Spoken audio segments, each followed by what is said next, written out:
Snow was already falling hard across the Gardner Expressway when Laurel Ashby realized the evening ahead was going to be a disaster, though she had absolutely no idea yet just how spectacularly wrong she was about the nature of that disaster.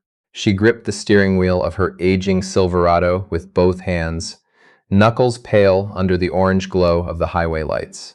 At 38, Callum Reid was a plumber who ran his own small operation out of a rented bay in Etobicoke, a one-man show called Reid & Son Mechanical Services, a name he'd painted on the van himself with a stencil kit and a borrowed roller. The son in the name was his 8-year-old Finn, which was either a joke or a prophecy, depending on the day. Tonight, Callum had traded his work pants for a pair of dark trousers he'd ironed twice before leaving the house, and a gray dress shirt that Finn had inspected with considerable seriousness before declaring that he looked pretty normal, Dad, which is good. He was headed downtown for a dinner he hadn't agreed to so much as been ambushed into. His older brother Sean had been engineering this particular disaster for 3 weeks.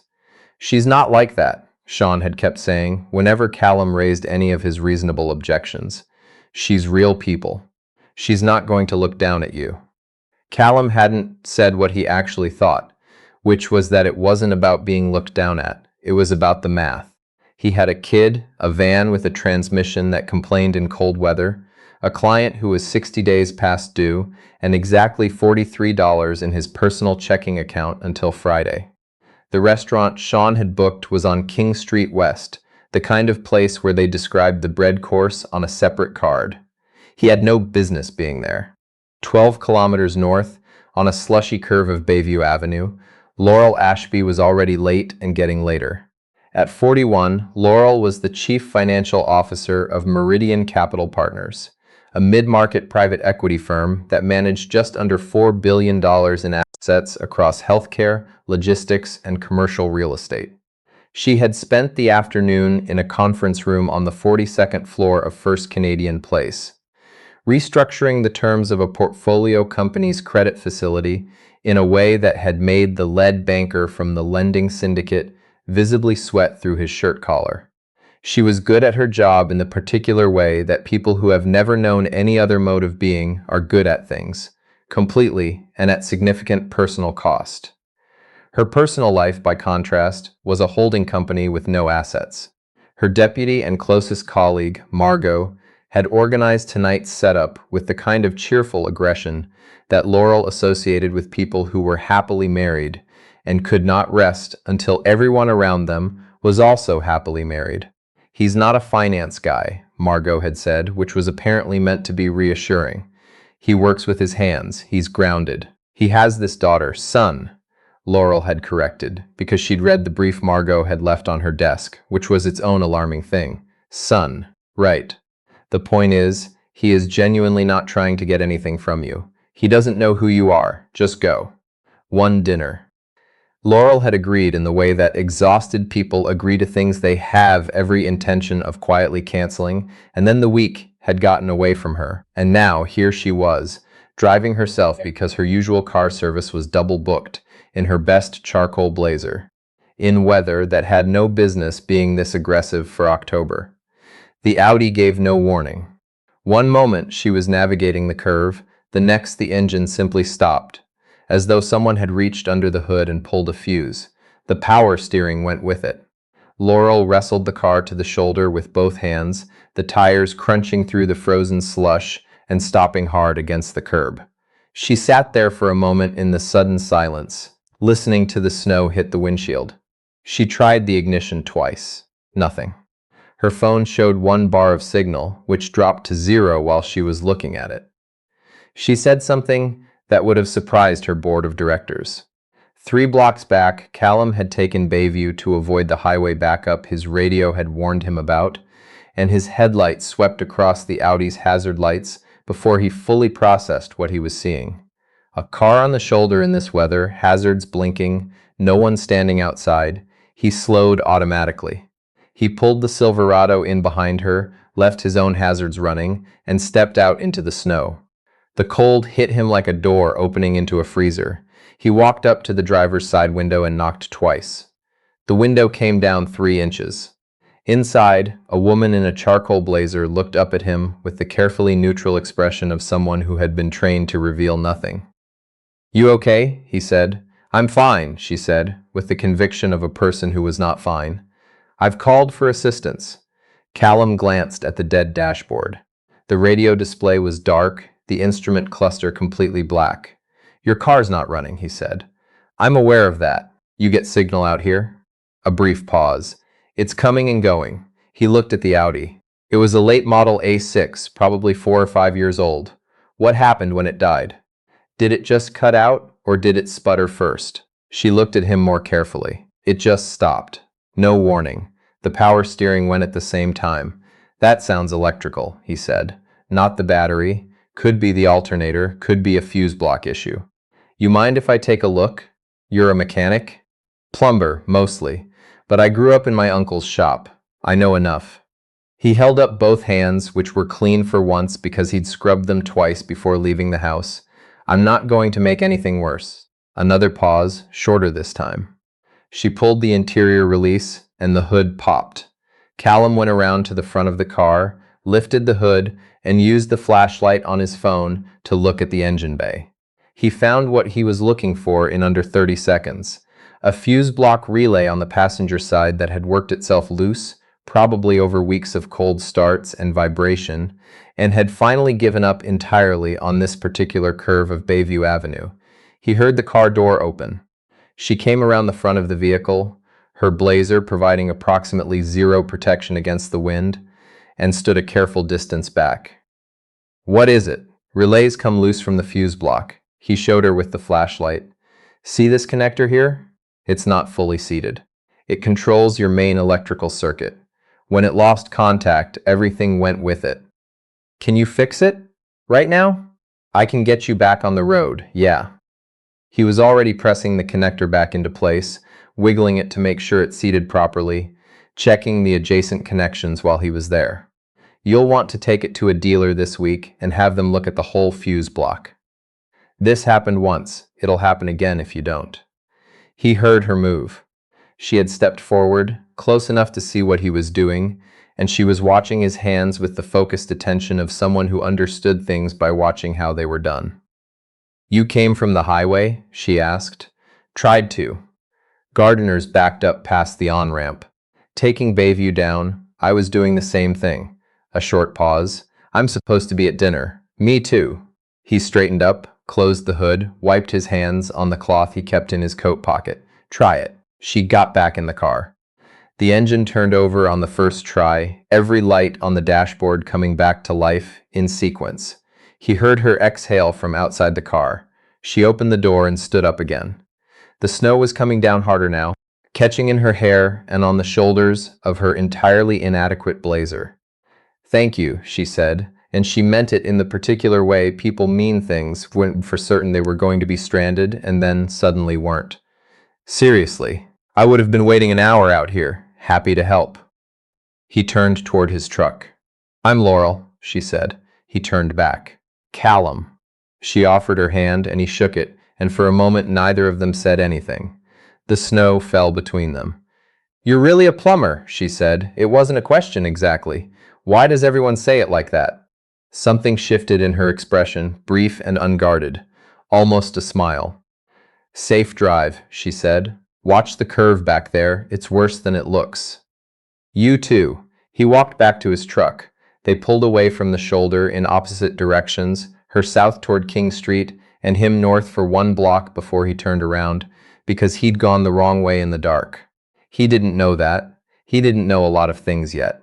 The restaurant was called Harbor and Salt, and it occupied the ground floor of a converted textile building on King West that had been tastefully gutted and filled with exposed concrete and very low lighting. The host stand was manned by a young woman in all black who looked at Callum's gray dress shirt and dark trousers with an expression that stopped just short of pity. "Reservation?" "Reid. I think it's under my brother's name, Sean Reid." "Ah!" She found it. "Right this way." The table was in the back corner, which he suspected was not a coincidence.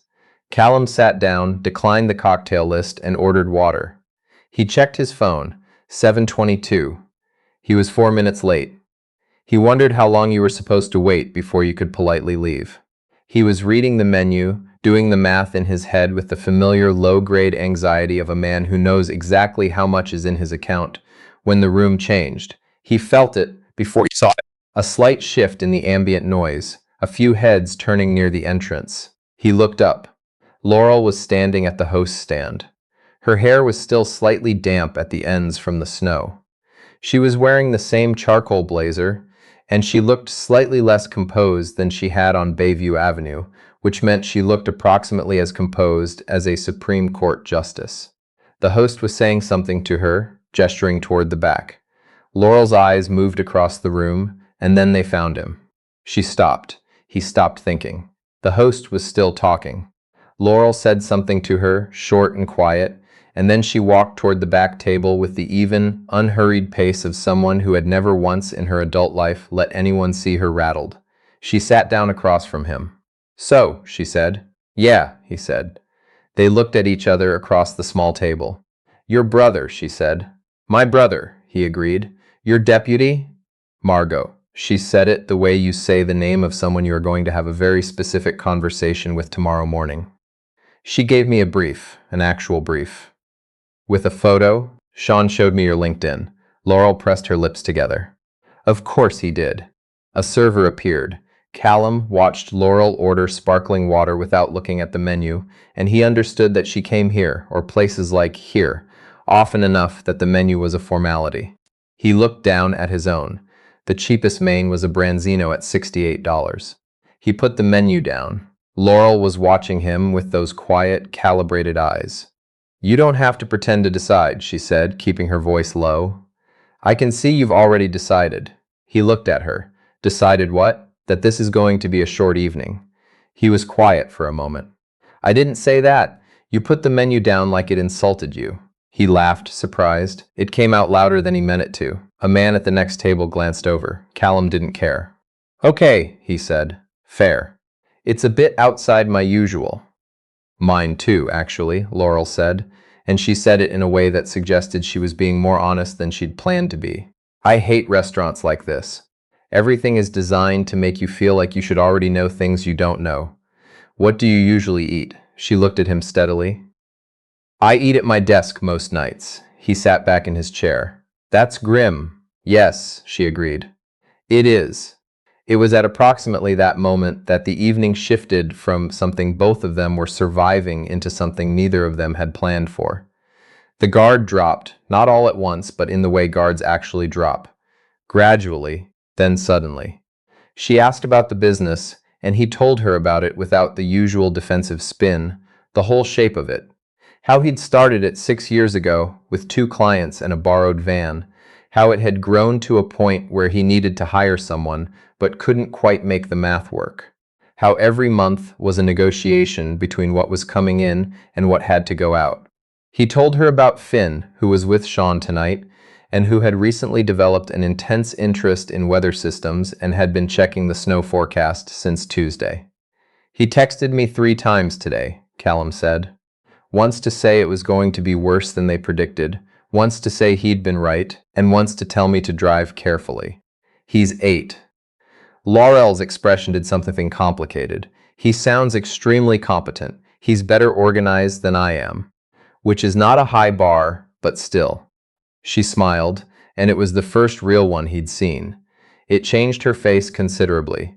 She told him about Meridian, and she told it plainly, without the usual softening people did when they thought the number of zeros might be uncomfortable. She said she managed $4 billion in assets. She said she'd been doing it for 11 years. She said she was good at it, and she knew she was good at it. And she said all of this while watching him the way people watch for the shift. The familiar rearrangement of someone's face when the number registers. His face didn't rearrange. "That sounds like a lot of managing," he said. "It is. You enjoy it?" She considered the question as though it were genuinely novel. "I enjoy the problem solving." "The rest of it?" She paused. "The rest of it is mostly performing certainty for people who are frightened." "That sounds exhausting." "It is," she said, with the relief of someone who had never been allowed to say so before. The wine they hadn't ordered arrived anyway, sent by the sommelier as a compliment to the table, which Callum took to mean a compliment to Laurel. He poured a small amount into his glass and held it. "I should tell you," he said, "I have about $43 in my personal account until Friday, and this menu starts at 68. He said it the way he'd learned to say uncomfortable things, directly without apology, because dancing around it was worse. Laurel looked at him for a long moment. Then she closed her menu. "I know a place on Queen West," she said, "open late. It's not this." She said this with a slight movement of her hand that took in the low lighting, the concrete, the entire project of the evening. "It's better. You don't have to do that." "I know I don't." She was already reaching for her jacket. "But I've been wanting to leave since I sat down, and now I have a reason." They left the wine on the table. The host watched them go with an expression Callum couldn't quite read, and then they were out on King Street in the cold, the snow still coming down, the street quiet and orange under the lights. The place on Queen West was called Hazel's, and it occupied the bottom floor of a narrow building that had probably been a pharmacy in 1962 and hadn't been renovated much since. The counter seats were full, so they took the last booth near the back, under a flickering fluorescent that Callum instinctively wanted to take a look at. Laurel ordered a grilled cheese and a black coffee without looking at the laminated menu. Callum ordered the same. When the food came, she ate with the focused sincerity of someone who had been hungry for hours and had not previously acknowledged it. "Okay," she said after a moment, "this is better. Everything is better with a grilled cheese." She looked at the sandwich in her hands. "I genuinely cannot remember the last time I ate a meal that wasn't ordered on an app or expensed to the firm." She said it without self-pity, which made it land harder than if she had. That's not a normal thing to say. It's an honest thing to say.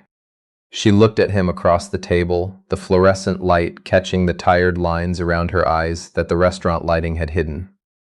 "You're not what I expected," she said. "What did you expect?" "Someone who would be impressed by the title." She said it flatly, without vanity, or intimidated by it, or who would spend the dinner trying to figure out what knowing me was worth. Callum turned his coffee cup in his hands. "I already fixed your car tonight. Figure I've done what I can." She laughed, and it was genuine and slightly startled, and it was the best sound he'd heard in a long time. They stayed until Hazel's turned the overhead lights up, the universal signal, and then they stood outside on Queen Street while the snow finally quit and the city went quiet, in the particular way it goes quiet after weather, everything muffled and still. "My car's on Bayview," Laurel said. "I know. I'll drive you back." She looked at him. "You don't have to." "I know I don't." He drove her back up through the quieted streets, the Silverado's heater finally working properly after 20 minutes, the transmission complaining softly at a red light in a way he'd learned to ignore. When he pulled up behind the Audi on Bayview, it was still there, patient and dark under a thin skin of snow. She opened the passenger door and then stopped. "Callum." She said his name carefully, like she was checking that she had it right. "Thank you, for the car, for Hazel's, for not making this what it could have been." "It was a good night," he said, and he meant it simply. "It was." She looked at him for a moment in the dark. "I'm going to drive very carefully." "Good. And take it to a dealer before the week's out." "I will." She got out, and he watched her walk to the Audi, which started on the first try. Her brake lights came on, and then she was gone, south down Bayview, and he sat for a minute in the dark before he put the truck in gear. He didn't expect to hear from her. That wasn't pessimism. It was just the shape of things, the way evenings like that existed in their own sealed moment, complete and separate from whatever came after. He was wrong about that. He found out he was wrong 11 days later, on a Tuesday afternoon, when he was under a sink in a semi-detached in Leslieville, replacing a corroded shut-off valve, and his phone rang with a number he didn't recognize. "Callum Reid?" A woman's voice. Professional, clipped. "That's me. This is Danielle Cho. I'm the office manager at Meridian Capital Partners. I'm calling on behalf of Laurel Ashby. She asked me to reach you directly."